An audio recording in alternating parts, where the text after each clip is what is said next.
Désolé, monsieur, mais vous ne figurez pas sur la liste des invités.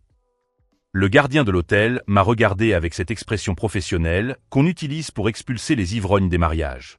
Je me tenais à l'entrée de la salle de réception du Riverside Hotel, vêtu de mon plus beau costume bleu marine, un cadeau emballé dans du papier doré pour ma petite fille Emma à la main. C'était son baptême.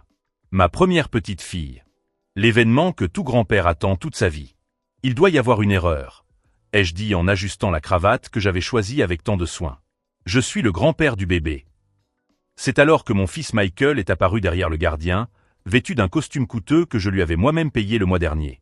Son visage était sérieux, presque irrité, comme si j'étais un problème qu'il devait résoudre. « Papa », a-t-il dit, et la froideur de sa voix m'a frappé comme une gifle. « Que faites-vous ici ?»« Je m'appelle Tony Richardson, j'ai 71 ans, et je viens d'être traité comme un étranger par mon propre fils à la porte du baptême de ma petite fille.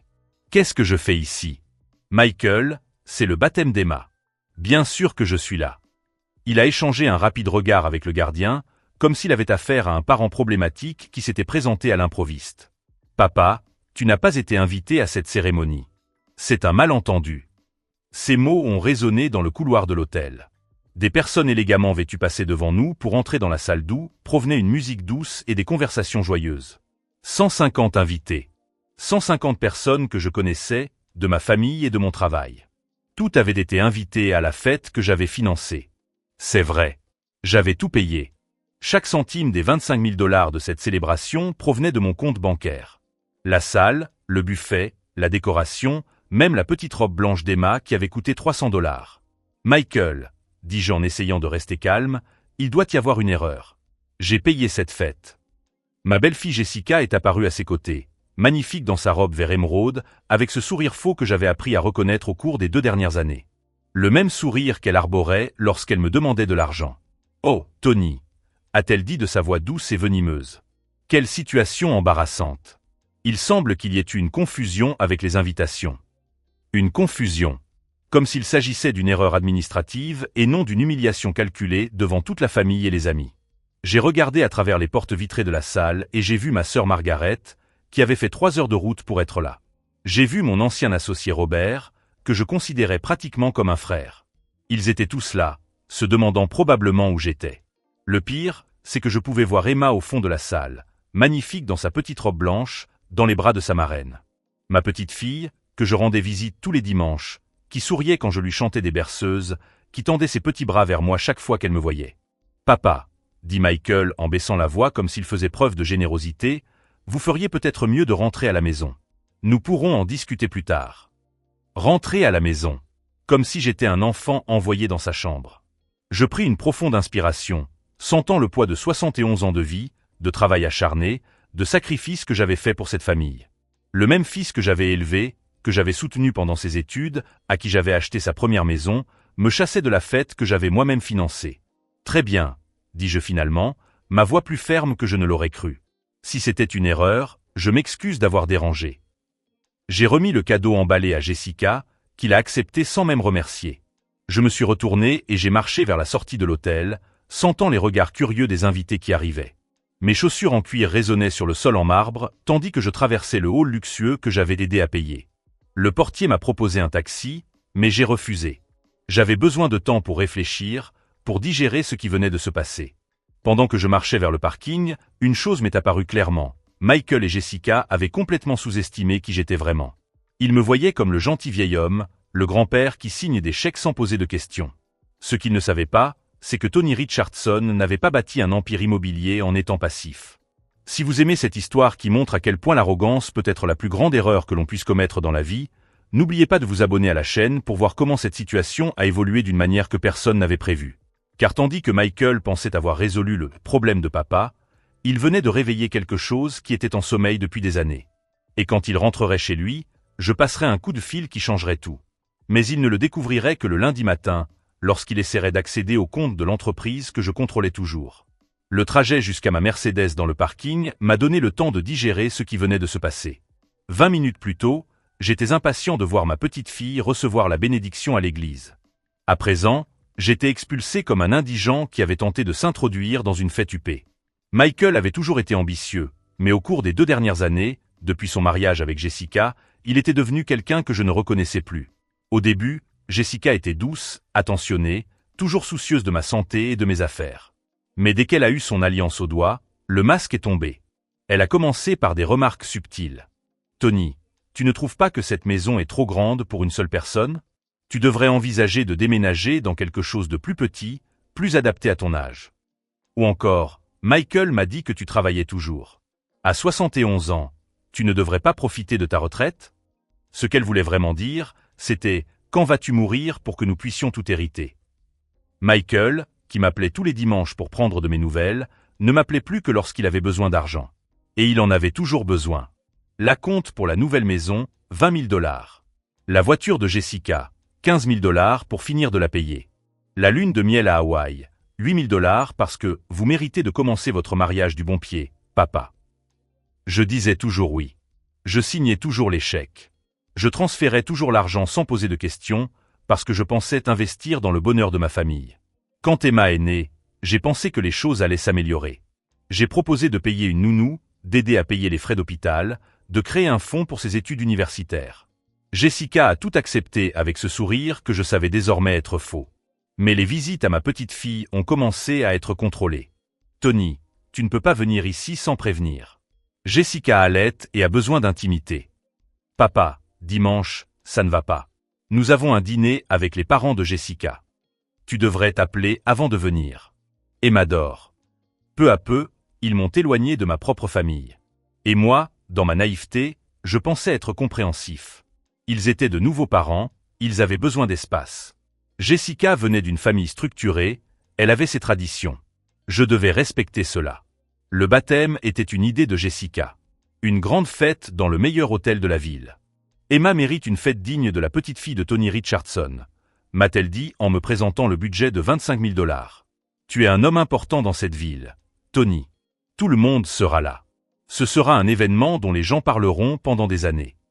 J'aurais dû prêter attention à ses paroles. Les gens en parleront pendant des années. Elle savait exactement ce qu'elle avait en tête. 2 semaines avant le baptême, Jessica est venue seule chez moi. Elle agissait de manière étrange, plus affectueuse que d'habitude. Elle a apporté du café de la boulangerie française que j'aimais, m'a interrogé sur mes investissements immobiliers, afin de s'intéresser à mes affaires. « Tony, m'a-t-elle dit après une demi-heure de conversation amicale, j'ai besoin de te demander quelque chose. C'est à propos du baptême. » Elle a marqué une pause dramatique, comme si ce qu'elle allait dire était difficile. « Tu sais que je viens d'une famille catholique traditionnelle. Ma mère, en particulier, a des attentes très précises sur la façon dont ces cérémonies doivent se dérouler. J'aurais dû me méfier lorsqu'elle a commencé à parler de tradition familiale. Sa mère pense que les grands-parents paternels devraient jouer un rôle plus discret dans la cérémonie, a poursuivi Jessica. Elle a grandi à une époque où les grands-parents maternels avaient la priorité. C'est une question de culture. Tu comprends ? Je ne comprenais pas, mais j'ai acquiescé poliment. Nous avons donc pensé que vous pourriez peut-être arriver un peu plus tard. Après la cérémonie religieuse, pour la fête. Ce serait plus approprié. Plus approprié. Comme si ma présence était inappropriée. Mais j'ai accepté. Parce que je voulais maintenir la paix. Parce que je ne voulais pas créer de problème à Michael. Parce que je pensais être un beau-père compréhensif. Ce que je ne savais pas, c'est que Jessica avait tout planifié depuis le début. La grande fête, l'hôtel luxueux, les 150 invités, tout payé avec mon argent, mais sans ma présence.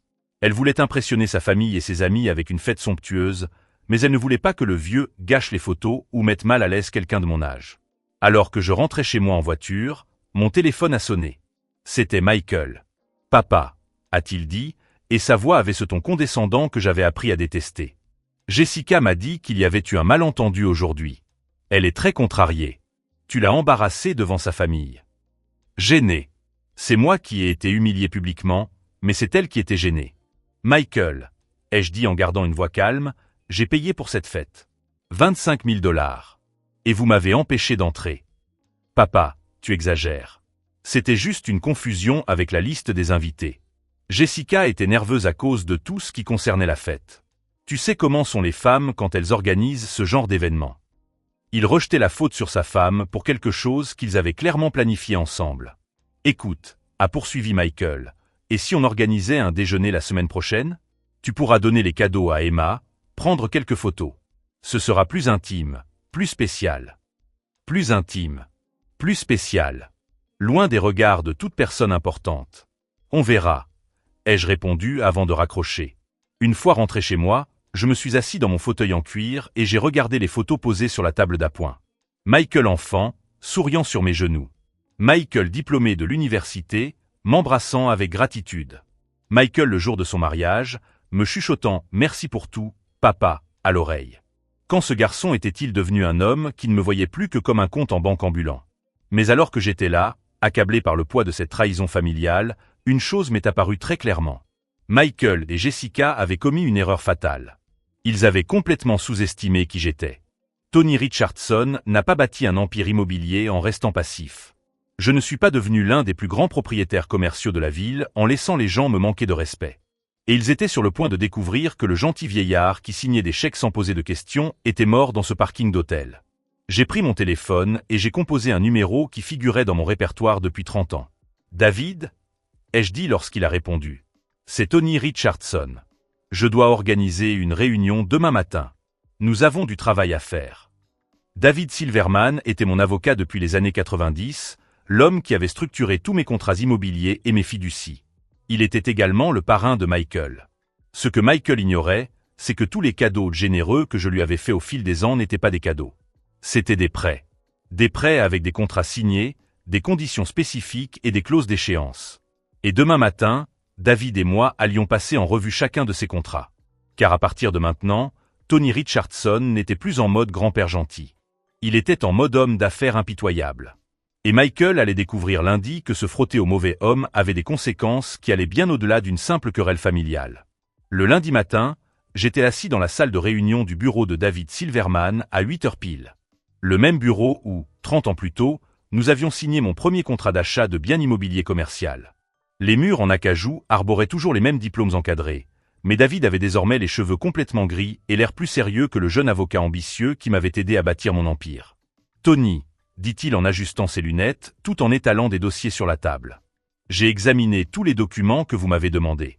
Et je dois dire que vous avez été plus prudent que je ne l'imaginais. » Il ouvrit le premier dossier.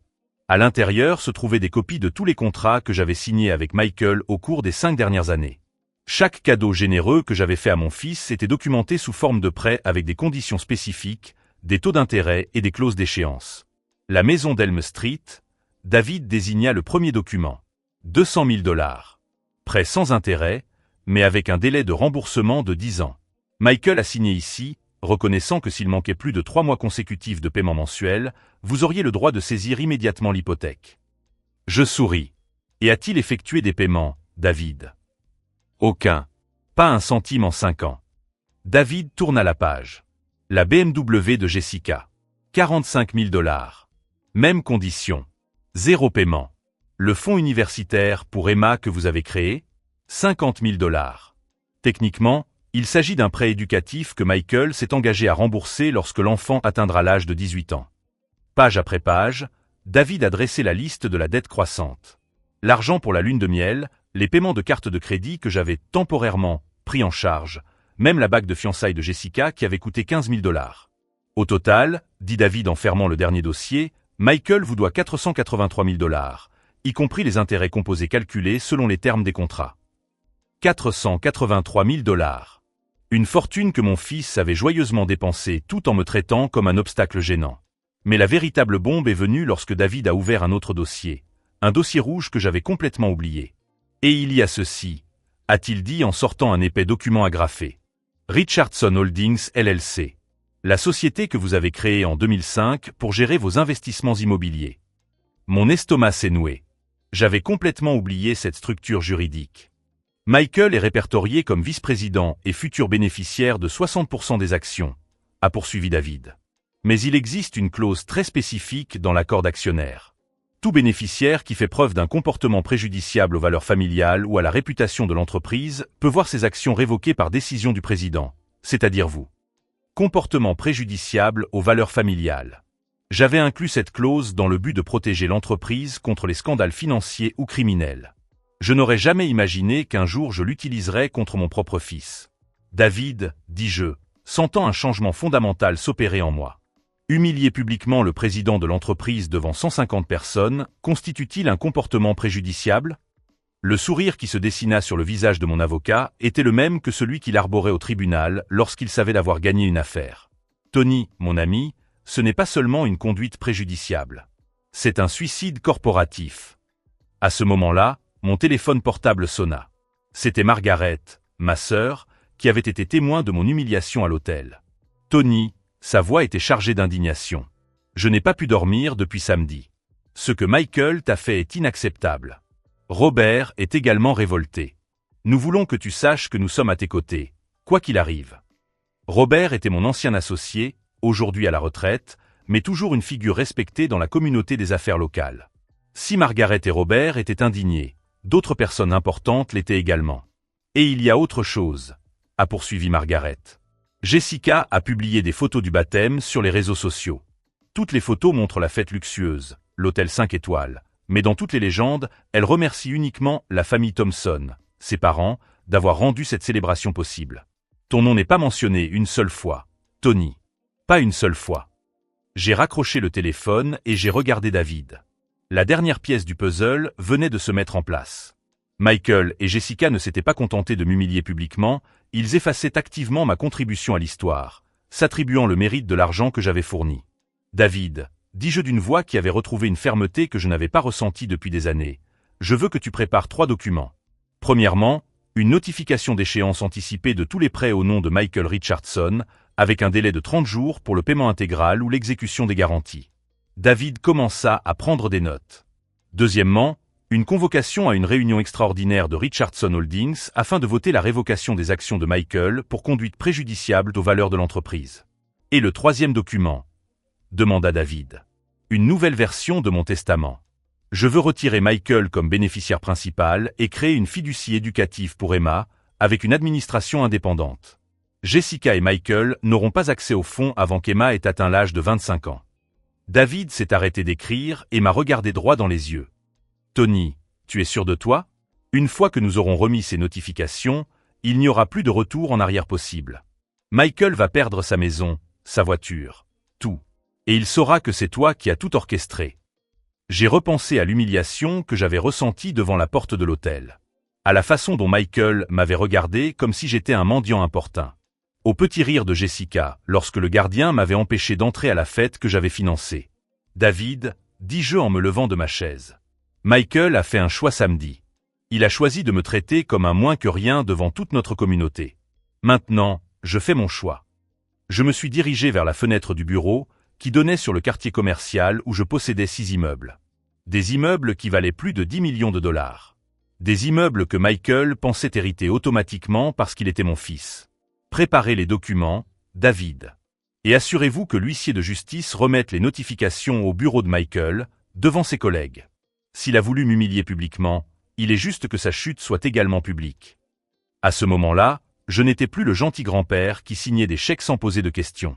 J'étais redevenu Tony Richardson, l'homme qui avait bâti un empire immobilier à partir de rien, qui avait survécu à la récession de 2008, qui avait transformé des terrains vagues en complexes commerciaux lucratifs. Et Michael était sur le point de découvrir que s'en prendre au mauvais homme avait des conséquences qui allaient bien au-delà d'une simple dispute familiale. Alors que je quittais le bureau de David, avec des copies de tous les contrats dans ma mallette, j'ai reçu un SMS de Jessica. Tony, Michael m'a demandé de t'inviter à un déjeuner en famille jeudi. Nous pourrons discuter du malentendu de samedi et aller de l'avant en tant que famille unie. J'ai regardé le message et j'ai ri. Il pensait qu'un déjeuner et quelques excuses superficielles suffiraient à effacer 500 000 $ de dettes et des années de manque de respect. J'ai tapé ma réponse. Nous allons effectivement discuter, Jessica. Jeudi, vous découvrirez exactement comment fonctionnent les familles unies. Ce qu'il ne savait pas, c'est que jeudi matin, avant notre déjeuner, Michael aurait déjà reçu les notifications légales qui transformeraient sa vie en une guerre qu'il n'avait pas les moyens de gagner.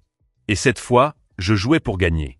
Le mercredi matin, j'étais assis dans mon bureau à la maison, observant David Silverman réviser les derniers documents qui allaient changer la vie de Michael à jamais. Le soleil entrait par les grandes fenêtres, illuminant les 3 dossiers rangés sur mon bureau en acajou.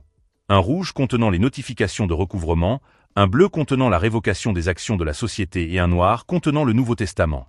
Tony, dit David en ajustant ses lunettes, les huissiers doivent remettre les notifications à 10h15 au bureau de l'agence de Michael. J'ai délibérément choisi cette heure, car c'est celle de sa réunion hebdomadaire avec tous les employés. Je souris. L'humiliation serait publique, exactement comme la mienne l'avait été. Et la réunion extraordinaire de Richardson Holdings? Demandai-je. Elle est prévue vendredi à 14 heures. J'ai envoyé les convocations à tous les actionnaires minoritaires hier. Ils sont curieux de connaître la raison de cette urgence, mais quand ils connaîtront les détails. David marqua une pause significative. Disons que Michael n'aura pas un seul vote en sa faveur. Pendant que David rangeait les papiers, mon téléphone sonna. C'était Margaret, encore une fois. « Tony, tu dois savoir quelque chose, » dit-elle d'une voix tendue. J'ai croisé Jessica hier au supermarché. Elle se vantait comme d'habitude, parlant haut et fort de la « fête incroyable » qu'elle avait organisée pour Emma. Mais le pire, c'est quand elle a dit qu'elle avait enfin réussi à se débarrasser de son beau-père encombrant pendant le baptême. Ma mâchoire s'est crispée. Elle a dit ça? Mot pour mot. Et ce n'est pas tout. Elle a dit à ses amis que tu devenais sénile et qu'il valait mieux pour tout le monde que tu arrêtes de t'immiscer dans la vie de la jeune famille. Jessica ne s'était pas contentée de m'humilier publiquement. Elle détruisait activement ma réputation, répandant des mensonges sur ma santé mentale pour justifier le traitement qu'il m'avait infligé. Margaret, lui dis-je, merci de m'avoir prévenu. Cela confirme que j'ai pris la bonne décision. Après avoir raccroché, David me regarda avec curiosité. Du nouveau, Jessica répand la rumeur que je suis sénile. Elle essaie de créer un récit qui justifie mon exclusion de la famille. Le visage de David s'est durci. Tony, c'est de la diffamation. Nous pouvons ajouter cela aux poursuites. Ce ne sera pas nécessaire, David. Après-demain, l'opinion de Jessica sur ma santé mentale n'aura plus aucune importance. Elle sera trop occupée à essayer de trouver comment payer son loyer. Le jeudi matin, j'ai enfilé mon plus beau costume gris, celui que je portais pour les réunions d'affaires importantes. J'ai choisi une cravate rouge, une couleur de pouvoir qui, selon Armando, me donnait de l'autorité. Aujourd'hui, j'aurais besoin de toute l'autorité possible. À 10h15 précise, mon téléphone a sonné. C'était David. Mission accomplie, Tony. Les documents ont été remis. L'officier a dit que Michael était devenu blanc comme un linge lorsqu'il a lu les notifications. Il a essayé de faire valoir qu'il y avait une erreur, mais il était évident qu'il ne pouvait rien faire. Et les employés ont vu, tous. Apparemment, Michael a essayé de dissimuler son émotion, mais lorsqu'il a lu à haute voix le montant total de la dette, 483 000 $, un silence total s'est abattu sur la salle. J'ai imaginé la scène. Michael, toujours si confiant et arrogant, humilié devant ses employés. Le même sentiment de désespoir que j'avais ressenti à l'hôtel, mais cette fois-ci, mérité. 15 minutes plus tard, mon téléphone a explosé. Des appels de Michael, des messages de Jessica, des appels manqués qui s'accumulaient sur l'écran. Je les ai tous ignorés.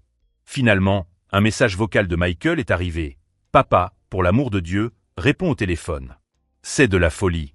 500 000 $? Comment veux-tu que je paie ça? J'ai besoin de travailler.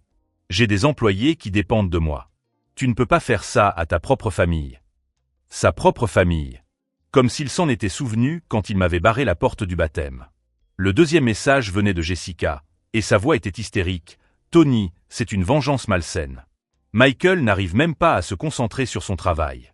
Les clients se demandent ce qui s'est passé. Tu es en train de détruire sa réputation.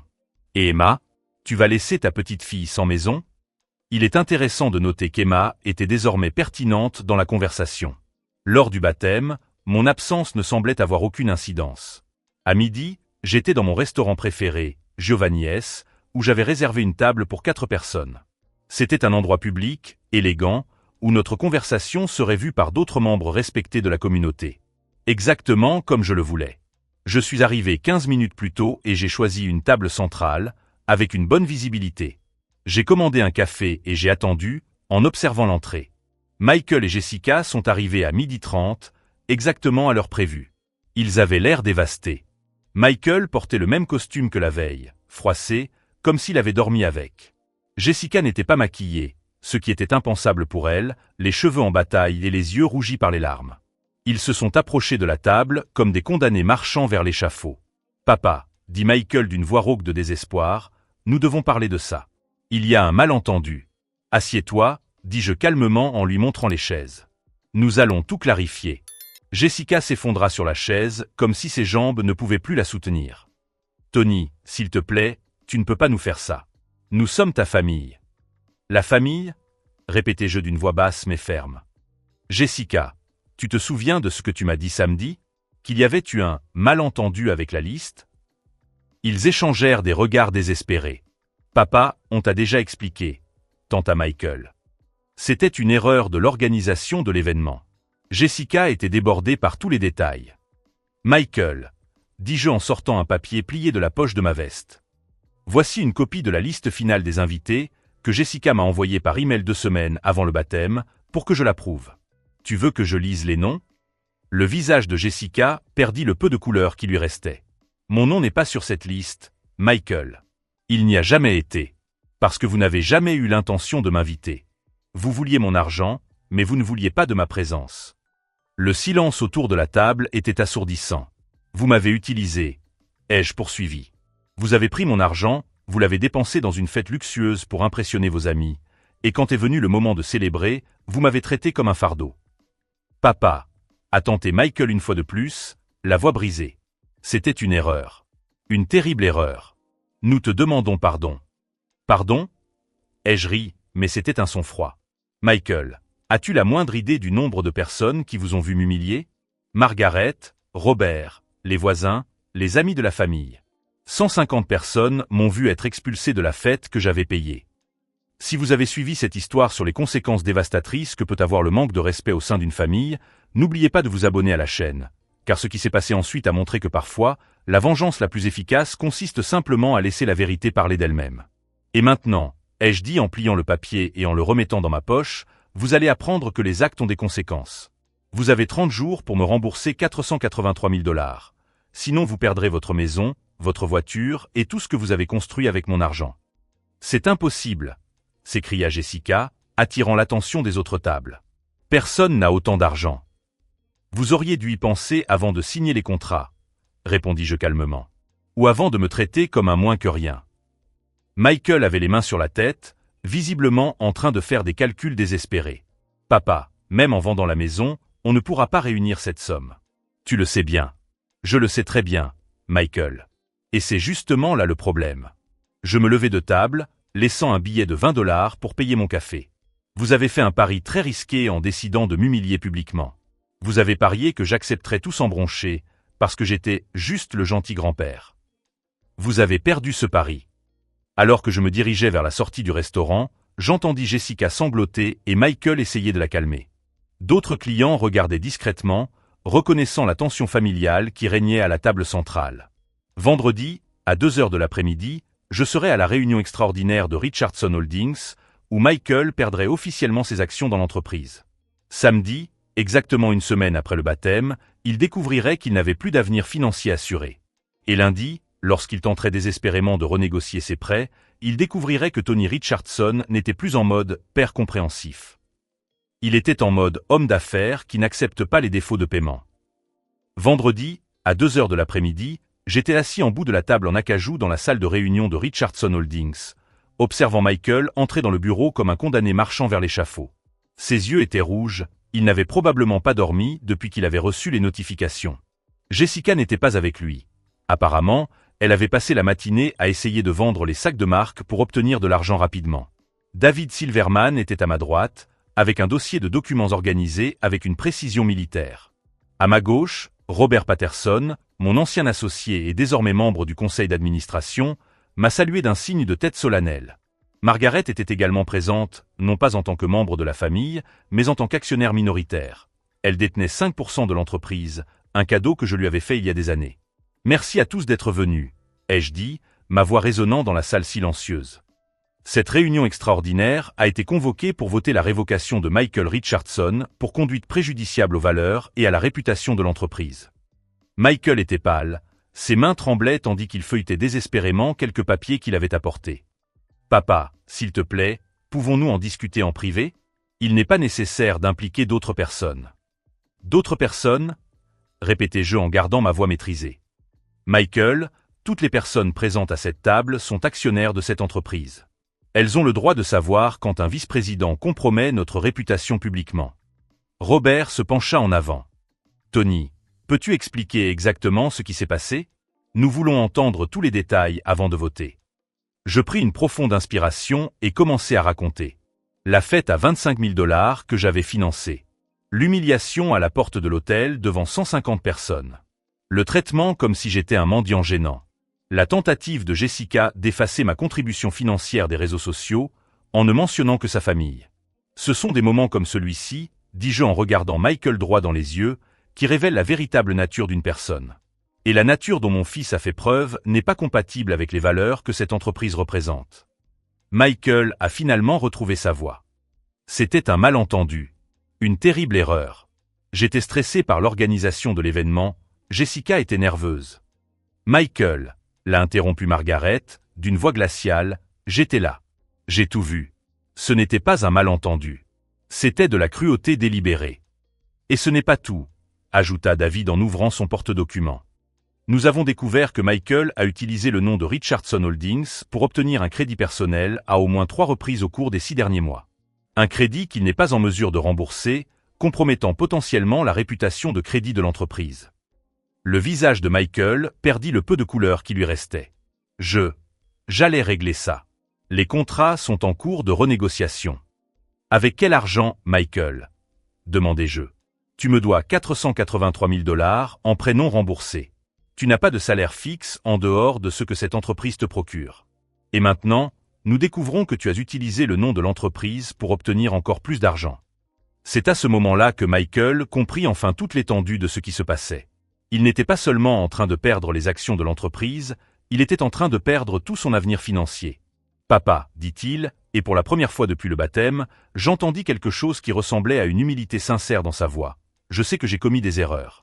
Mais tu ne peux pas détruire ma vie à cause d'un moment de mauvaise décision. » Un moment.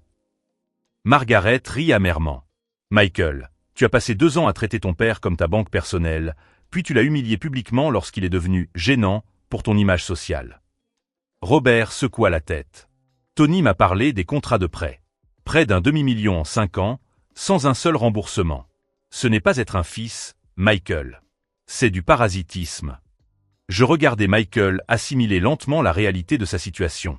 Il avait complètement sous-estimé non seulement ma fortune, mais aussi mon réseau de relations et mon influence dans le monde des affaires. Passons au vote, annonçai-je. Tous ceux qui sont en faveur de la révocation de Michael Richardson pour conduite préjudiciable. Une à une, toutes les mains se sont levées. David, Robert, Margaret, et même Jennifer Walsh, la comptable de l'entreprise dont j'avais oublié qu'elle détenait des actions privilégiées. Michael était officiellement exclu de Richardson Holdings. Maintenant, ai-je dit en ouvrant mon propre dossier, discutons de la restructuration de la direction de l'entreprise et des nouveaux investissements que j'ai prévus pour le prochain trimestre. C'est alors que Michael a compris qu'il ne s'agissait pas seulement d'une punition, mais d'une transformation complète. L'entreprise continuerait à croître et à prospérer sans lui. « Papa, dit-il en se levant de sa chaise, que veux-tu que je fasse? Comment espères-tu que je rembourse un demi-million de dollars? Où vais-je travailler? Qui m'embauchera après que cette affaire aura été rendue publique? » Je l'ai regardé dans les yeux, voyant pour la première fois depuis des années quelque chose qui ressemblait à une humilité sincère mêlée à un désespoir réel. « Michael, ai-je dit, d'une voix plus douce mais toujours ferme, tu as fait des choix. Tu as choisi de me traiter comme une source d'argent plutôt que comme un père. Tu as choisi de m'humilier publiquement lorsque je suis devenu gênant.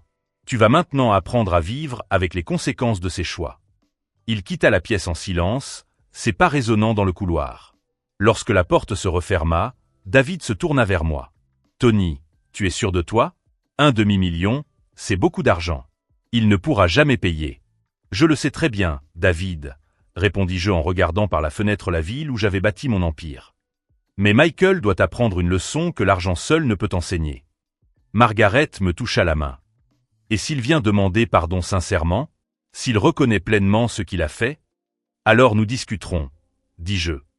Mais le pardon n'a de sens que lorsqu'il s'accompagne d'une réelle responsabilité, pas seulement de mots d'excuse lorsque les conséquences apparaissent.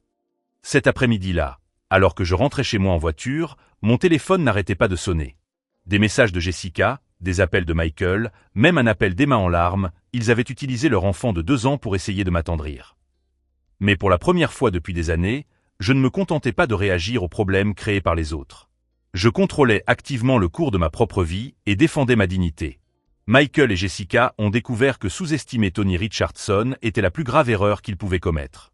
Et le lundi, alors qu'ils tenteraient désespérément de trouver une solution à leurs problèmes financiers, ils découvriraient que certains ponts, une fois brûlés, ne peuvent être reconstruits simplement avec des mots. La leçon finale ne faisait que commencer.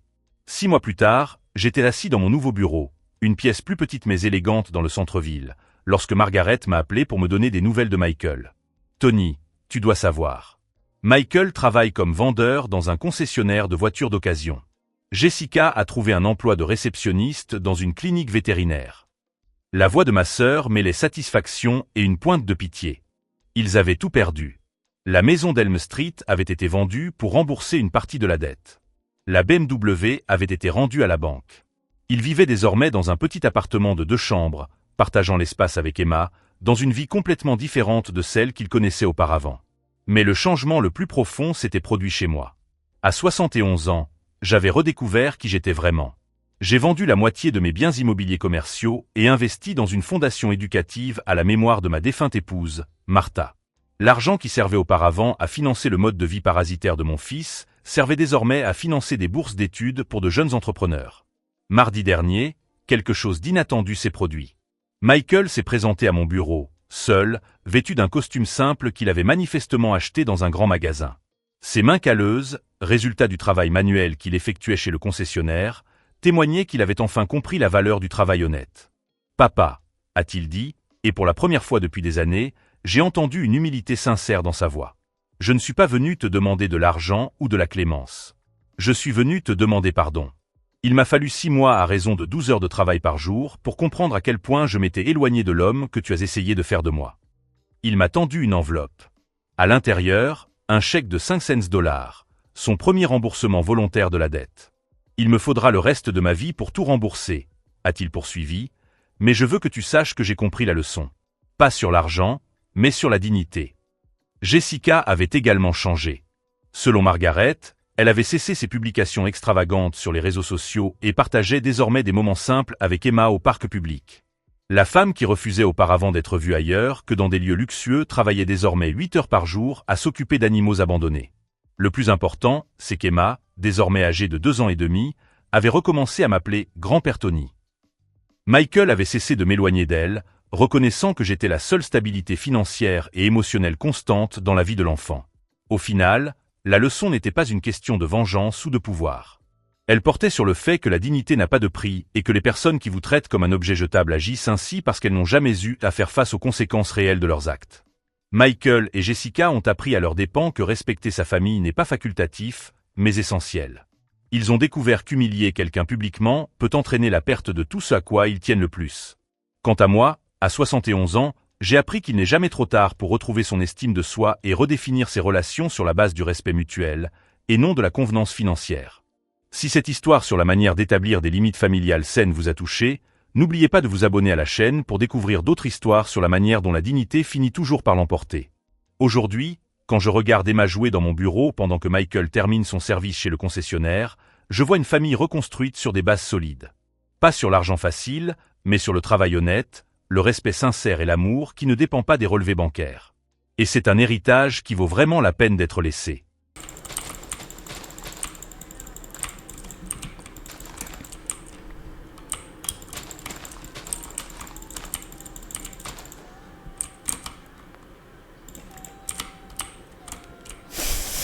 No, yo no quiero saber la pregunta full seria. ¿No hay un chanchito? Ah, no, igual no tengo montura.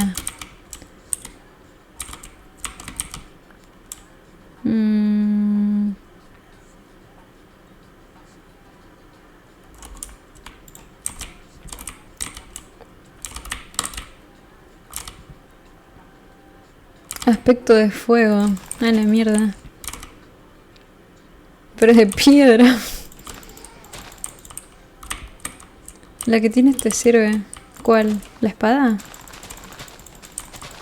Ok.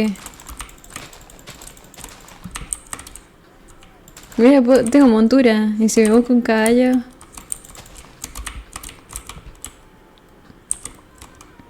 Protección contra proyectiles.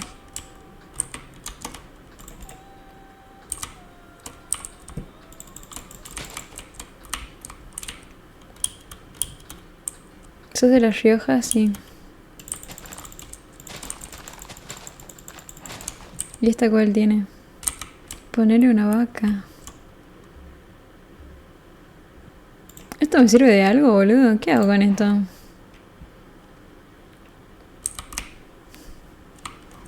¿Quién se la va a poner? Oh, hijo de puta. No, bueno.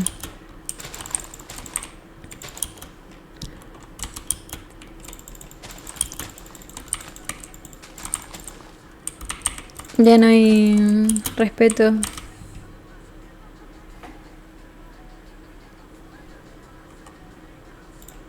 Perdón, ahí voy. ¿Qué hago?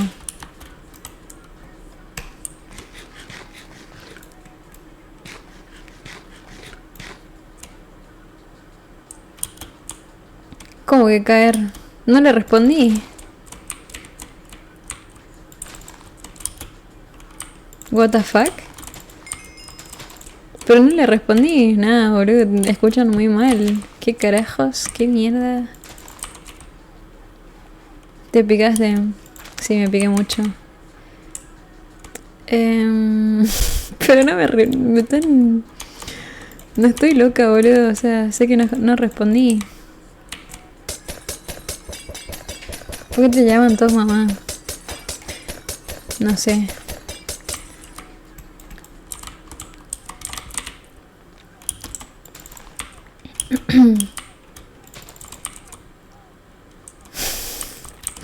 El hijo.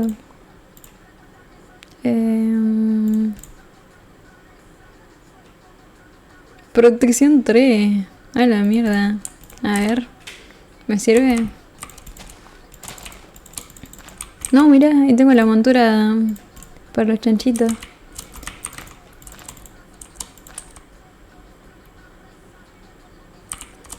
¿Pero qué tiro? Porque recién tiré cosas y me dijiste, no, eso no.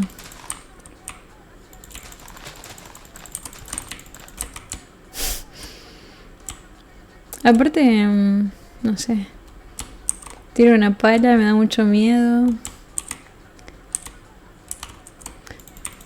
Está bien, la que me dejé tiene protección 3. La otra no tiene. ¿Qué es esto? ¿No? ¿Qué me dejo la de diamante? ¿Esta? Esta tiene... Las dos son mierda, sí, no me toca nada bueno, boludo. ¿Qué tiro? El bloque de slime. Los huevos.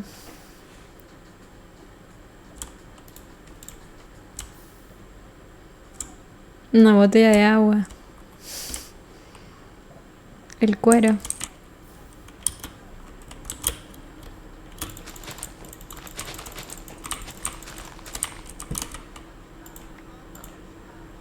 A ver, ¿esto qué es?